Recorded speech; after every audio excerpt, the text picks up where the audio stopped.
Salam uşaqlar, hər vaxtınız xeyir olsun. 18 may 11-ci siniflər üçün OTK sınağının izahıdır. 31 ideal qazın verilmiş kütləsi üzərində gedən izoproseslərdə qaz moleküllərinin orta kinetik enerjisi sabit qalmış. Konsentrasiyası azalmışdır. Kinetik enerji sabit qalıbsa bu izotermik prosesdir. Çünki bilirik ki, kinetik enerji temperatur sabit olduqda sabit olur və verilmiş kütləli ideal qaz olduğuna görə izotermikdir. T bərabər konstantdır və bizə deyir ki, konsentrasiyası azalmışdır. Konsentrasiya azalıbsa, rho bərabər deməli, M0 vurulsun N-ə görə. Konsentrasiyanın azalması sıxlığın azalması deməkdir. Sıxlığın azalması da rho bərabər M böl V-dən. Sıxlıq azalıbsa, deməli, həcm artıb olacaq izotermik genişlənmə D variantı. Daha sonra Euler-Venn diaqramına uyğun bəndlər müəyyən edin. Qazın daxili enerjisi artar. İzobar qızma, izoxor qızma verilib. Qızmadır hər ikisi də və izotermik olmadığına görə, bəli, hər ikisində daxili enerji artır. Bir gəldi ortaya. Qaza verilən istilik miqdarının hamısı onun daxili enerjisinin artmasına sərf olunur.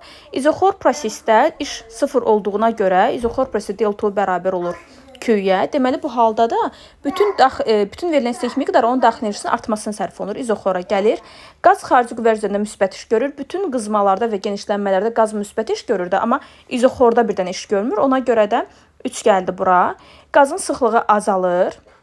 Qazın sıxlığı izoxor prosesdə, uşaqlar, rho N V konstantdır, rho N V sıxlıq sabitdir. Deməli, qazın sıxlığı azalır, gələcək izobar qızmaya. İzobar qızmada, deməli, rho bərabər PM bölünsün RT-dən. Temperatur artıbsa, sıxlıq da neynir? Azalır. Qazın sıxlığı azalır, 4 gəldi bura. Qazın sıxlığı dəyişmir, 5 də gələcək bura. Deməli, cavabınız belə olacaq. 4, 3, 2, 5, 1. C variantı. Daha sonra uşaqlar, 33 nömrəli tapşırıqda bərk çimin gəlmə diaqramında Y nöqtəsi. Y nöqtəsi uşaqlar nümunənin tab gətirə bildiyi maksimal gərginlikdə, o da adlanır möhkəmlik həddi Y variantı. 35 nömrəli tapşırıqda, deməli, o 33 idi, 34-də. Difraksiya qəfəsi üzərinə monoxromatik işıq dalğası düşür. Alınan maksimumların ən böyük tərtibi nədən asılıdır? K maksimalın düsturu, deməli, D bölünsün lambdadır. Düsturumuzsa D sinüsü bərabər K lambdadan, sinusumuz yoxdur, maksimumların ən böyük tərtibidir. Buradan görür ki, K maksimum bərabər D böl lambdadır, yəni qəfəsin periodundan və dalğa uzunluğundan asılıdır. 1 və 2 D variantı. Daha sonra 35 nömrəli tapşırıqda sink lövhəni müxtəlif tezlikli və intensivli şüalarla işıqlandırdıqda fotoeffekt müşahidə olunur. Diaqramdakı nöqtələrə uyğun fotoelektronların maksimal kinetik enerji arasında hansı münasibət doğrudur? Kinetik enerji uşaqlar düşən işığın intensivindən asılı olmayıb, onun tezliyindən asılıdır. Tezliyə görə müqayisə aparıq. 1-2 nöqtəsində tezliyi eyni, 3 nöqtəsinə uyğun qiymətindəsə tezliyi böyük olduğuna görə həmçinin kinetik enerji də olacaq. N3 böyükdür, N1 bərabər N2-dən. Həmçinin kinetik enerji də belədir. Y3 böyükdür, Y1 bərabər Y2-dən. A variantı. 36. Müxtəlif üfüqi müstəvilər üzərində tormozdan verilmiş başlanğıc sürətli cismin tormoz müddətinin sürtünmə əmsalını. Tormozun düsturu uşaqlar V0 böl A-dır. Deməli, üfüqi səthi olduğuna görə də A-nın yerinə yaza bilirdik müj. Əgər A-nın yerinə müj yazsaq, olar ki, V0 bölünsün müj. Deməli, T tormoz mü ilə tərs mütənasib asılıdır. D variantı. 37. Hər hansı temperaturda doyan su buxarının sıxlığı məlum olarsa, həmin temperaturda havada olan doymayan su buxarının sıxlığını. Deməli, F-nin düsturu rho bölünsün, rho 0 vurulsun 100-dür. Burada rho 0 məlumdur, doyan buxardır. Bir də ki, bizdən soruşur ki, doymayan buxar, yəni mütləq rütubəti hansı cihazla ölçə bilərik? Təbii ki, nisbi rütubəti ölçdüyümüz cihazla hiqrometrlə ölçmək olar. D variantı. 38-də düzbucaqlı koordinat sistemində cismə təsir edən iki qüvvədən biri F1 və əvəzləyici qüvvə göstərilmişdir. İkinci qüvvənin koordinat oxları üzrə proyeksiyalarını müəyyən edin. Deməli, sizdə əvəzləyici qüvvə necə verilib? Bir dama fikir verin, 1 Newton yuxarı, bu əvəzləyicidir. 2 Newton da verilib sağa. Yəni sizdə yekunda bu cür qüvvələr alınmalıdır və sizə F1-i verib. F1-i necə verib? F1, deməli, verilib 2 Newton. Aşağıya. 1 Newton, 2 Newton. Bu F1-dir. Sizə deyir ki, digər F2 qüvvəsinin X və Y oxları üzrə koordinatlarını tapın. Deməli, siz də fikir verin, əvəzləyici qüvvəni almışsınız 1 Newton yuxarı. Deməli, digər F2 qüvvəsinin X, Y oxu üzrə proyeksiyası elə olmalıdır ki, biz F1 ilə F2-ni vektorial cəmləyəndə yuxarı 1 Newton ala bilək. Deməli, həmin o F2 qüvvəsinin Y oxu üzrə proyeksiyası 3 Newton yuxarıdır. Fikir verin, 3-dən çıxacaqsa 2-nə qalacaq 1 Newton yuxarı. Deməli, Y oxu boyunca 3 Newton varımızda müsbətdir özdə. X oxu, baxın, F1-in heç bir toplananı yoxdur. Deməli, F2-nin X oxu boyunca toplananı ilə əvəzləyici qüvvədə olduğu kimi 2 Newtona bərabər olmalıdır. İkisi də müsbət oldu. A variantı.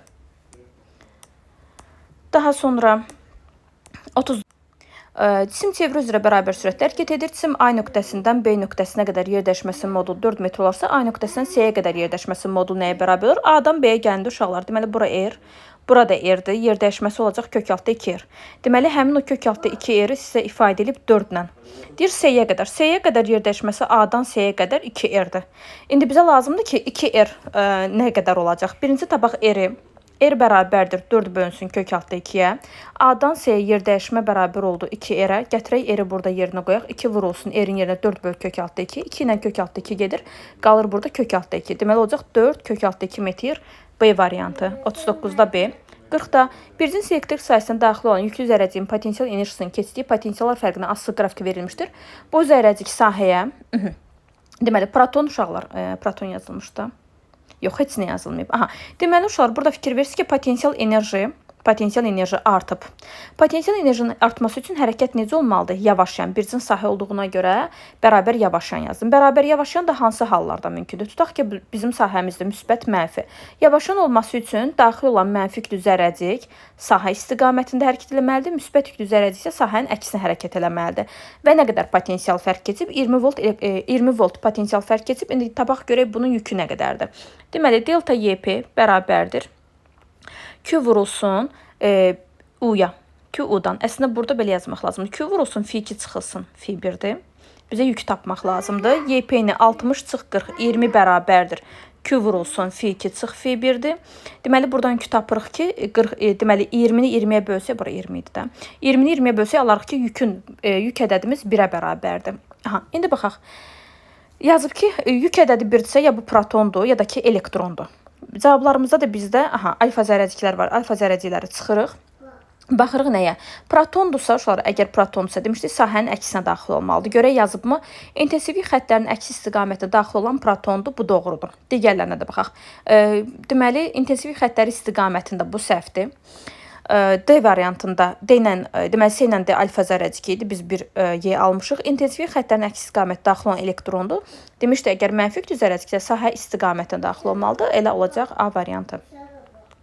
Daha sonra uşaqlar, cisim sabit qüvvənin təsiri sükunət vəziyyətindən bərabər yenişin hərəkət edir. Bu qüvvənin gördüyüşün zamandan asılığı. Aha, A bərabərdir F vurulsun S-dir. Bərabər yenişin olduğuna görə sükunətdən S-in yerinə AT kvadrat bölü 2 yazırıq. Zamanla parabolik C variantı. Daha sonra 42-də müstəvi hava kondensatorları bateriyası yüklənərək mənbədən ayrılmışdır. Ayrılmışda nə sabit idi? Q konstant idi.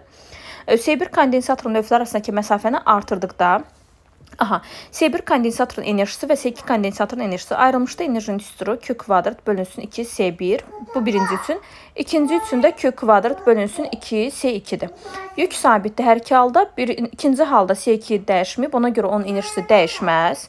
Qaldı birincini tapmaq və deyir ki, lövhələr arasındakı məsafəni artırdıqda. Məsafə artıbsa C-nin üstürü nə idi? Epsilon 0S böl D. Məsafə artdığına görə tutum azalır. Tutum azaldığına görə də uşaqlar, W1 neyəcək? Artacaq. Artar dəyişməz B variantı. 43-də A1 ampermetrinin göstərişi 6 amper olarsa, A2 ampermetrinin göstərişi nəyə bərabər olar? Aha, A1-in göstərişi 6 amperdir. Və I bərabər U bölü R-ə görə I R-lə tərs mütənsibəsidir, paralel biləşiblər, U-ları eynidir. Ona görə I-ni R-lə tərs götürürük. Əgər müqavimət 2 dəfə artıbsa, bura keçəndə cəyran şiddəti 2 dəfə azalacaq, yəni olacaq 3 amper.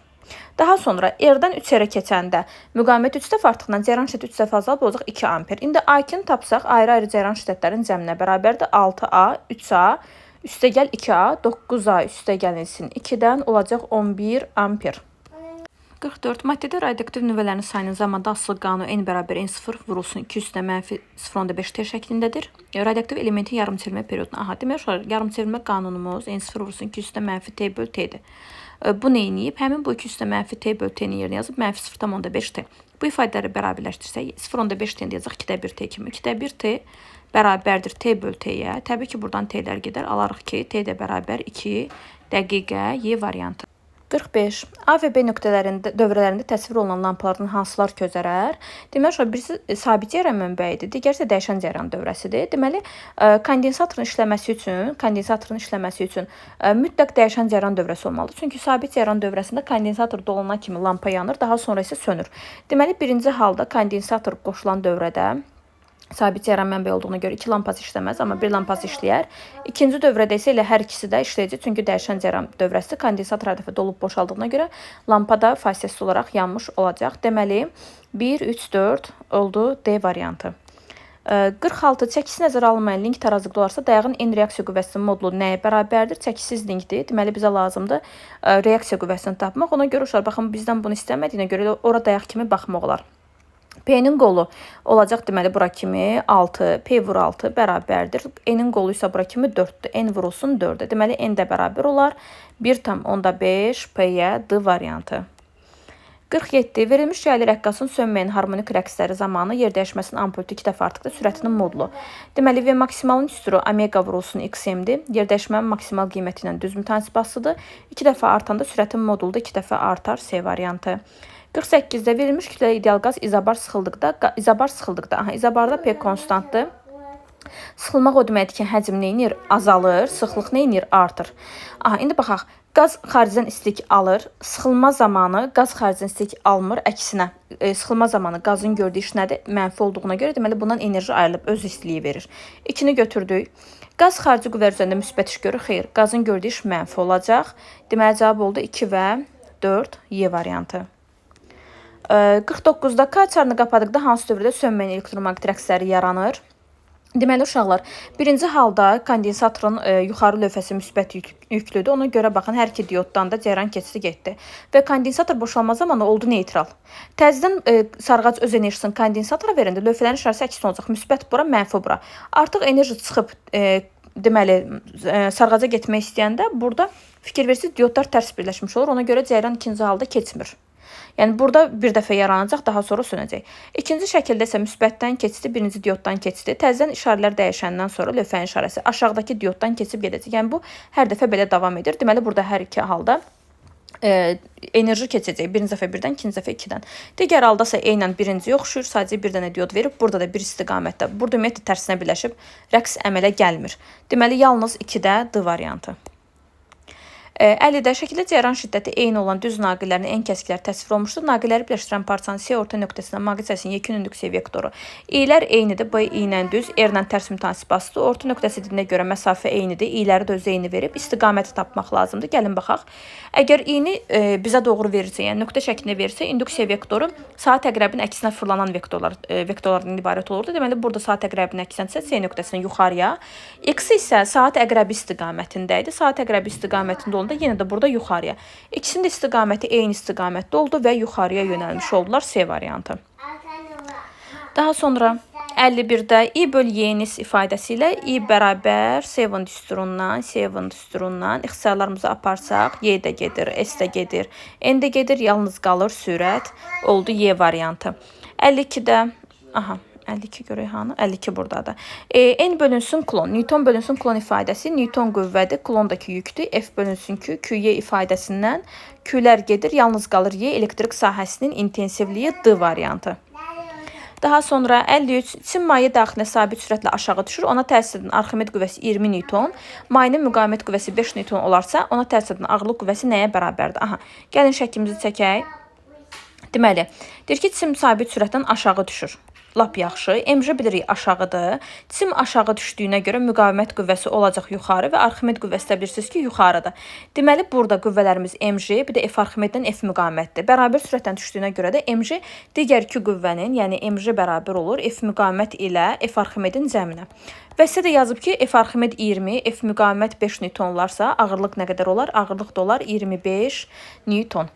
İnduksiya xəttlərindən paralel istiqamətdə bir cins maqnit sahəsinə daxil olan iki proton çevri üzrə bərabər sürətlə hərəkət edir. Bu protonlar üçün hansı fiziki kəmiyyətlərin qiyməti eynidir? İki protondur. İki proton nə deməkdir? Bunların həm yük ədədləri, həm də kütlə ədədləri bir-birinə bərabərdir. Bizdən soruşur ki, hansılar fiziki əməliyyətlər eynidir? Sürətləri fərqli verib sizə, B-ləri də eyni verib. Sürətdən asılı olmayan nə idi? Dairəvi tezliyi, bir də ki, period. Çünki onların düsturları QB bölünsün 2pm və ya period bunun tərsi, dairəvi tezliyi QB bölünsün m. Budur. Bunlar sürətdən, radiusdan, impulsdan asılı deyil. Ona görə də period, bucaq sürəti 1,3 qutardı uşaqlar. 1,3-ü götürürük. F Lorentz də bərabər QVB-dir. O da sürətdən düz mütənasibətli olduğuna görə o da fərqli olacaq. 1 və 3. 1 və 3. Daha sonra 55, digər 54 idi mi? Aha. 55. Şaquli istiqaməti 20 metr saniyə sürətlə atlan cisim 3 saniyə zaman müddətində yer dəyişməsini hesablayın. Aha. Şaquli yuxarı atılıb yer dəyişməni istəyir. Yerdən atılıb, yəqin ki, yerdən atılmış kimi verib. Deməli, y-in tənliyi y0 çıxılsın, yuxarı atıldığına görə üstə gəl v0t çıxılsın rt kvadrat bölü 2. İndi yer dəyişməmizi tapmaq üçün y-y0 tapırıq. Onda da nə qalır? v0t çıx rt kvadrat bölü 2. v0t, yəni 20 vurulsun 3, çıxılsın 10 vurulsun t-nin kvadratı 9 bölünsün 2. Bu oldu 60, bu oldu 45. 60-dan da 45 çıxanda qalır 15 metr. Sarğacda axan cəryan şiddəti, deməli burada oldu 15. Sarğaclardan axan cəryan şiddətinin zamanda hansı qrafiklər verilmişdir? Sarğaclarda yaranan induksiya ehqları eynidir. T bərabər 0 başlanğıc zamanında birinci sarğacdan keçən maqnit seli 12 mV olarsa, ikinci sarğacdan keçən maqnit seli nəyə bərabər olar? Ehqları eynidir. Ehqi bərabər -L delta I bölünsün delta T'dir. Ehqları eynidir. Deməli, I böl T'lərə baxsaq, I böl T'lərimiz birinci halda 2i delta I böl delta T, daha doğrusu 2i0 bölünsün T0, ikinci halda ise i0 bölünsün T0'da. Deməli, fərqli olan nədir burada? L'lərdir. L'lərdəki ehqi bölünsün delta I böl delta T'dir. L'yi deməli delta I böl delta T ilə tərs mütənasib aslı olaraq müqayisə etməliyik. Gəlin baxaq. Deməli, belə yazaq da. L1 bölünsün L2 bərabər olacaq delta I2 böl T0 2 bölünsün delta I1 bölünsün T0 1'ə. T0'ları eynidir, yalnız i'lərdən gedəcəyik. Deməli, ikincisində 2i0'dır, birincisində isə yalnız i0'dır. Bunlar ixtisar getdi. Alırıq ki, L1 bərabərdir 2L2'yə. İndi bizdən soruşur ki, birinci sarğacdan keçən maqnit seli 12 mV olarsa, birinci sarğacdan keçən maqnit seli 12 mV olarsa, ikinci sarğacdan keçən maqnit seli nəyə bərabər olar? Aha. Birinci sarğacdakı delta fini tapsaq, L delta I-dən. 12 bərabərdir. L vurulsun. Delta I-nin də yerinə yazırıq. 2i0. İkincidən isə uşaqlar. Bu birinciymiş. Aha. Bu birincidir. Bu ikincisi də buradan i0. Birincini tapsaq əgər uşaqlar. Birincidə deməli belə olacaq da. Bu fi 1 idi. Bu fi 1 idi. İndi fi 2-ni tapırıq. Fi 2-ni də tapanda L1 idi burada. Bu da L2. L2 vurulsun 2i0. İndi bunları alt-alta bölsək, i0'lar getdi, L1 2 L2 olduğuna görə ixtisar gedəndə bu yuxarıda 2 qalır. Həmin 2-lər də getdiyinə görə elə alarıq ki, fi2 də 12 mV bərabər olmuş olar. Bu da oldu 56. 57-də yer səthindən çaquli yuxarı atılan cisim maksimum S nöqtəsinə qalxmışdır. Atılma anda cisimin kinetik enerjisi 120 Joule-dur. Deməli, uşaqlar, atılma anında kinetik enerjisi maksimaldır və bu tam mexanik enerjiyə bərabərdir 120 Joule-dur. S nöqtəsinə çatanda həmin tam enerji yenə 120 Joule olur, amma bu səfər bərabər olur potensialın maksimalına.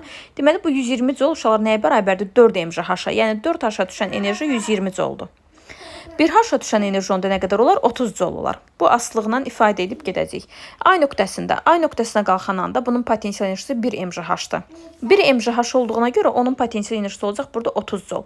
Potensial 30-dursa, kinetik nə qədər olar? Tamdan potensialı çıxsaq, yəni 120-dən 30 çıxsaq qalar 90 Joule. Yəni S. Bir də S.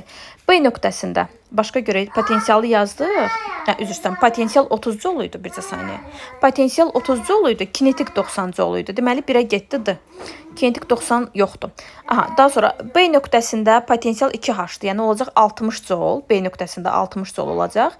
Onda da kinetik enerji olacaq 120 çıxılsın. 60-dan o da olacaq 60 Joule. Amma bizə elə bir şey verməyib ümumiyyətlə. Potensial enerjisi yazıb 120 Joule-dur. Potensial enerjisi 90 Joule-dur. B nöqtəsi burada. Üzr istəyirəm. 3H-da olacaq 90 Joule. Potensial enerjisi 90 Joule olacaq. Gəldi bura. Deməli, S gəldi ikinciyə. 1-ə D, 2-yə S. 3-də S nöqtəsində kinetik enerji artıq dedik 0 olacaq. Yəni Y. Potensial enerji də 120 Joule olacaq. B və Y. DS, 1D, 2S, 3B, Y. 58-də X oxu boyunca hərəkət edən cismin koordinatının zamanda hansı qrafik vermişdir? Cisim ilk 2 saniyə müddətində 6 metr böl saniyə olarsa sürəti, ilk 6 saniyə müddətində orta sürəti hesablanır. İlk 2 saniyə ərzində sürətin düsturunu yazsaq, modulunu yazsaq daha doğrusu, x2 çıx x1-dən x0 bölü 2 çıxılsın x0 bölünsün t-dən. Nə alarıq? Deməli, 6 bərabərdir. sürət 6 olmuşdu. X0 bölü 2 çıxılsın X0 olacaq. X0 bölünsün 2. T'nin də yerinə 2 yazsaq. Alaq ki, X0 bərabər 24-dür. Deməli, X0 bərabər 24-dürsə 6 saniyə ərzində böyle 24 X0-dan 0-a kimi 24 yol gedir və orta sürət yola görə orta sürəti tapırıqsa, deməli 24-ü bölmək, ümumi gedilən yolu bölmək lazımdır. Ona sərf olunan zamana 24-ü böldük 6 olacaq 4 metr böl saniyə. Amma yer dəyişməyə görə orta sürəti tapırıqsa olacaq -4 metr böl saniyə. Daha sonra 59'da 59. Deməli, hündürlüyü 12 cm olan cisim toplayıcı linzadan 4F məsafədə yerləşdirib cismin xəyalının hündürlüyünü hesablayın. Birincisi, gəlin nazik linza düsturunu yazıb xəyal məsafəsini hesablayaq. 1 bölünsün F bərabərdir 1 böl D üstə gəlinsin 1 böl F-də. Buradan F-i tapsaq, orta məxrəc tapırsınız və 1 böl F-dən 1 böl D-ni çıxıb orta məxrəc tapırsınız. Onda belə olur. Yuxarıda olacaq deməli F vur D, aşağıda da olacaq deməli D çıxılsın F. İndi yerinə qoyaq 4F kvadrat bölünsün 3F. Alınır, yerinə qoyanda alırıq 4F bölü 3. Deməli F-i aldıq 4F bölü 3. İndi bizdən cismin xətti ölçüsünü soruşur. Xəyalın xətti ölçüsünü soruşur. Ona görə nə etmək lazımdır? D böl F bərabərdir. Cismin xətti ölçüsü H bölünsün xəyalın xətti ölçüsü H və ya tərsinə də yaza bilərdiniz. Bunu fərq eləmir. Deməli cismin xətti ölçüsü 12-dir. Xəyalın xətti ölçüsünü bilmirik nə qədərdir. Bura H yazaq. Bərabərdir. Cisim məsafəsi 4F idi. D-nin yerinə 4F yazdım. F-in də yerinə yazırıq. Nə almışdıq? 4F bölü 3. 4F bölünsün 3. Deməli 4F-lər gedir. 3 də qalxır yuxarı. Alırıq ki 12 bərabərdir 3 deməli H-a. H da bərabər olar deməli 4 metrə. 60-da sxemdəki ampermetrin göstərişi 3 amperdir. Kondensatorun tutumunu 2 dəfə artırdıqda ampermetrin göstərişi neçə amper olar? Koordinat oxları üzərində uyğun qiymətləri göstərməklə ampermetrin göstərişinin kondensatorun tutumuna asılı qrafikini çəkin. Aha. Deməli, tutumu 2 dəfə artırdıqda birincisi Ohm qanunu yazaq. I maksimal bərabərdir. U maksimal bölünsün XC-dir. XC-nin yerinə 1 böl omega C yazanda alırıq U maksimal vurulsun omega C. Deməli, I maksimal C ilə düz mütənsibasıdır. Tutumu 2 dəfə artıranda ampermetrin göstərişi də 2 dəfə artar. Deməli, birincisi C nöqtəsinə uyğun qiymət 3 amper idi. Daha sonra tutum 2 dəfə artdığına görə bu da 2 dəfə artır olur 6 amper. Burada olacaq 6 amper, yəni düz mütənasib aslıdır. Belə xətti qrafik çəkməliyiz. Koordinat başlanğıcından keçən qrafik. Sağ olun uşaqlar.